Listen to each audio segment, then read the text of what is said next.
So good day everyone, my name is Eliza Misokalip. So for today, I enumerate or discuss the 8 policy are commonly identified in educational technology policy. So the first one is the vision and planning, and the second one is ICT infrastructure, the third one is the teachers, the fourth one is skills and competencies, and the fifth one is the learning resources and the sixth one is the EMIS or EMIS, and the seventh one is the monitoring and evaluation, and the last one is the equity, inclusion, and safety. So the first one is the vision and planning. So vision and planning, it may obvious if not axiomatic that articulating and disseminating a vision to help to guide and to see the effort of teaching and learning is important. So in 2015, not every country has done, and many countries have only articulated vision limited in scope to certain specific topics. So for example for this, personal computers that being connect to internet. So teachers use online materials to prepare lessons and students use them to extend their learning, to extend the range of learning. So that is the vision and planning. And the second one is the ICT infrastructure. So what is ICT infrastructure? So ICT infrastructure, it may developing countries issues around reliable and affordable access to power loom is increasingly large in the minds of the policymakers. And ICT in education policies may become more closely aligned with policies. So example for this, providing a sufficient equipment and networking infrastructure. So when it comes to educational technologies, as ICT use increases, there are typically more demand for access to ICT devices and faster, more reliable connectivity. So it is often only over the time that the importance of technical support and maintenance becomes surely apparent, and that are the related funding and the human resource are put into the place. So that is the ICT infrastructure. And the third one is the teachers. So teachers providing ICT related to technical and pedagogical for teachers. So teacher support for teachers often that they emphasize in the early stages of ICT. So rollouts in education over time, most education systems slowly invest more on related technical and pedagogical professional development for teachers. And the first example for this is supporting teachers in their use of ICT. So as follow to formal training programs, online and offline support mechanism for teachers. So including the networking of teachers themselves through the use of ICTs. So typically increases in importance and emphasize over time. And the second example for this is building awareness among and support for school administrator as a support for ICT use by teachers and the learners. So ICT awareness is raising the training for school headmasters of flags that for teachers but over time. So that potentially critical role of the school and administrator is enabling the support change practice in schools. As a result of ICT assumes the greater importance. So that is the teachers ICT.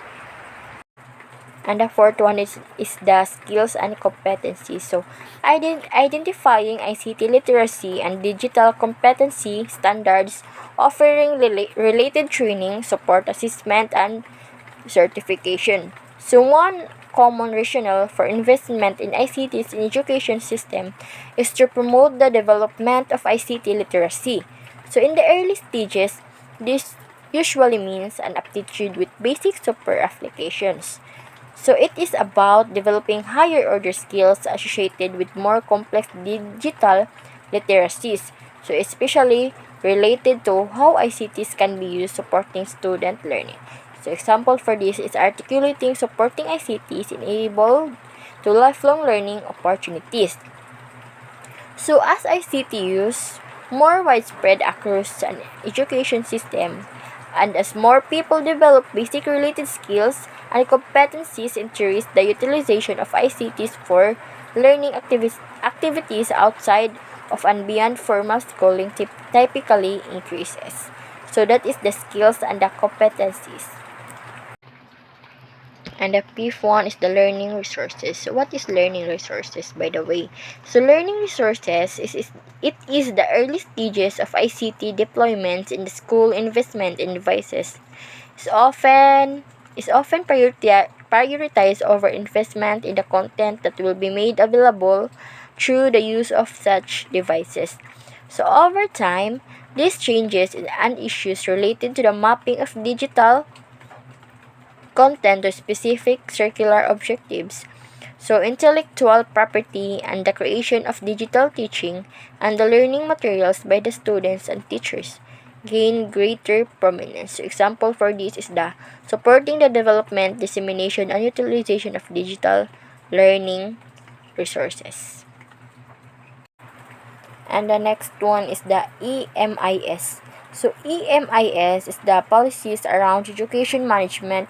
Information system are sometimes included as part of broader ICT or education policies, where they are initial policies are often rather minimal and focus the collection of basic enrollment data by a central body.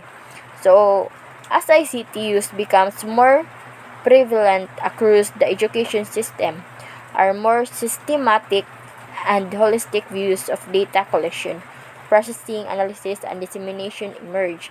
So, the example for this is the supporting collection, processing, analysis, and dissemination of education related to data relevant stakeholders.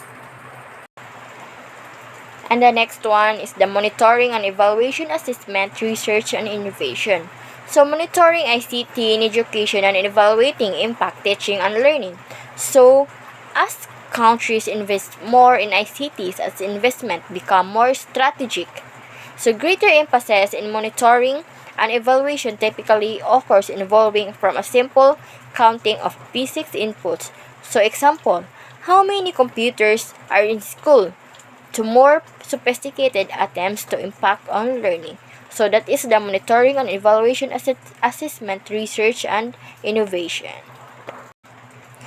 And the last one is the equity, inclusion, and safety. So what is this? The three: equity, inclusion, and safety. So in the education system and the ICT policies is the typically given to specific pro-equity approaches targeting specific marginalized groups. So as the natures of the varied impacts of different groups recognize that the ICS Connect groups are the connected policy makers place greater emphasis in the equity-related issues.